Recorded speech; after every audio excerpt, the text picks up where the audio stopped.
Hey everybody, in this video we're going to talk about comparing and ordering numbers, and we're also going to look at how to graph numbers on a number line.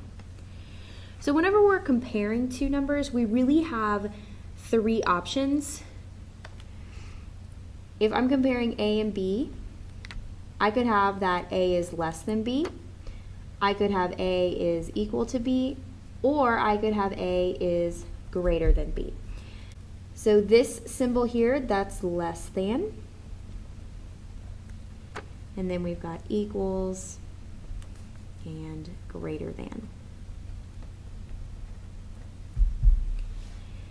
Now, when we're comparing whole numbers, it's really easy to tell which one is bigger.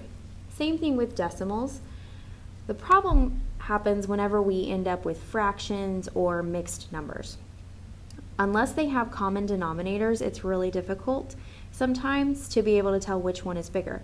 You could put them over common denominators, but that takes a little bit more work. So instead, here is the tip that I give all my students, and that is to use your calculator to turn all fractions into decimals first.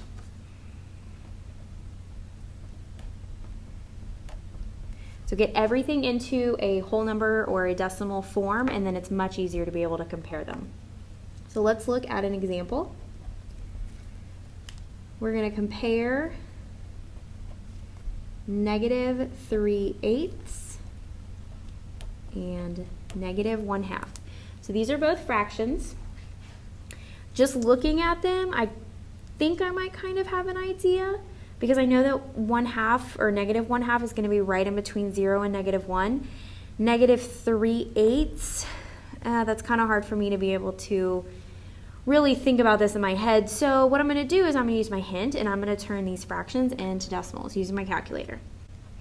And let's type in -3/8. So -3/8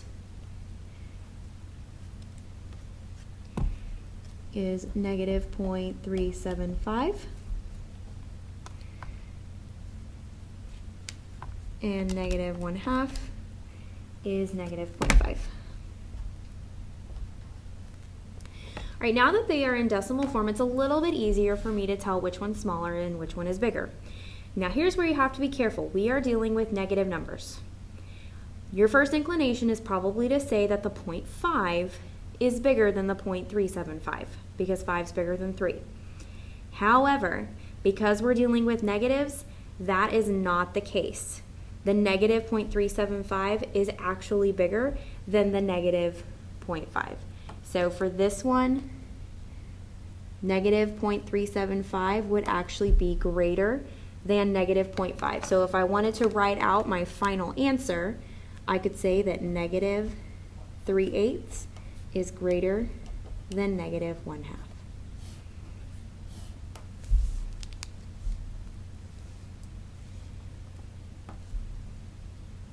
Now we're going to look at graphing numbers on a number line. All right, so we're going to be using the number line that you have pasted into your iPod, but first let's write down the numbers that we are going to be looking at. So example, we want to graph these numbers. I'm going to take the absolute value of -12, 1/4, 7.2, -37/2,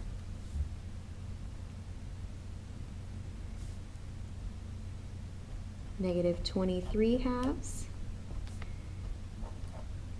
-8, -3 1/3, and 17 1/5. So what we're going to do is we're going to take these 8 numbers and we're going to plot them on our number line. But before we do that, what's the first thing we're going to do? Dun, da, da, da. We're going to use our calculator to turn all of our fractions into decimals first. All right, so the first number is the absolute value of -12. Well, it's not a fraction, but we do have the absolute value on there. Now, the definition of absolute value is the distance from 0. So how far is negative 12 from 0? So I'm going to zoom out here just so I can see my number line a little bit better. So I could look at my number line and I could say, okay, negative 12 is here and my 0 is here. So 1, 2, 3, 4, 5, 6, 7, 8, 9, 10, 11, 12. It's 12 spaces away. So the absolute value of negative 12 is actually 12.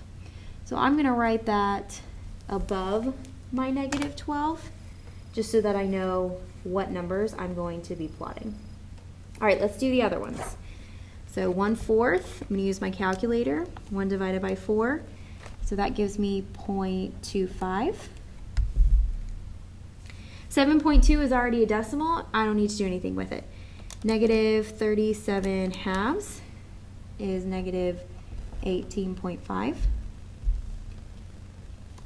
Negative 23 halves is negative 11.5. Negative 8 is already good. Negative 3 1/3, so this is a mixed number, so we have to go back to our calculator skills. So to do the mixed number, I'm going to ignore the negative right now, and I'm going to put in the whole number 3, and then plus, and then in parentheses, my fraction, 1/3. So I get 3.333 repeating. Don't forget to put that negative back out in the front. It is going to make a difference. And we're going to do the same thing with 17 1/5. So the whole number 17 plus the fraction part, 1/5 in parentheses, 17.2. Now that I've got everything in decimal form, let's go graph them on our number line. All right, so you've got the numbers written down on your paper. So if you can't read the numbers on mine, that's okay because you should have them on yours. All right, so let's start with the absolute value of negative 12. So the absolute value of negative 12, we got that that was actually 12. So I'm going to come over here where I see 12 on my number line, and I'm going to put a big point there.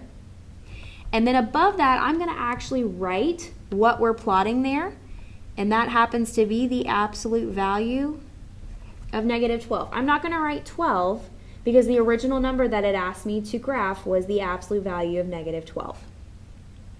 Now we go to the next one. So 1/4, that was 0.25. So 0.25, that's a little bit between 0 and 1. It's going to be closer to 0 than it is to 1, so I go find that on my number line. Put my point approximately where it is. And then what am I going to write above this point? 1/4. Okay, let's go to 7.2. So that's between 7 and 8, closer to 7. This one I can write 7.2 because that was the number that it asked me to graph.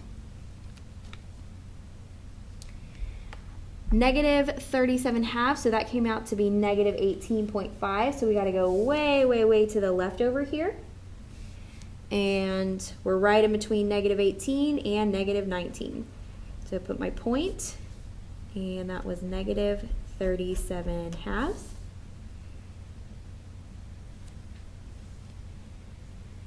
Negative 23 halves, that's a negative 11.5. So that should be right in between negative 11 and negative 12.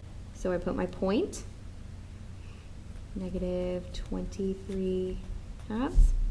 Negative 8 is just negative 8. So go find negative 8, put your point, and negative 8. Negative 3 1/3, so that was negative 3.33333. So that should be between negative 3 and negative 4, but closer to negative 3. And I'm going to put negative 3 1/3. And then my last one, 17 1/5, which was 17.2. So I'm going to go way, way, way down here to the right, because that's where my positives are. And put my points closer to 17 than it is to 18. And this is 17 1/5.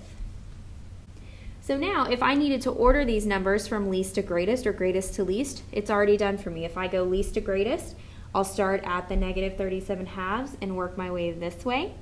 If I want to go greatest to least, I will start at 17 1/5 and work towards the left. All right, that's it. Thank you.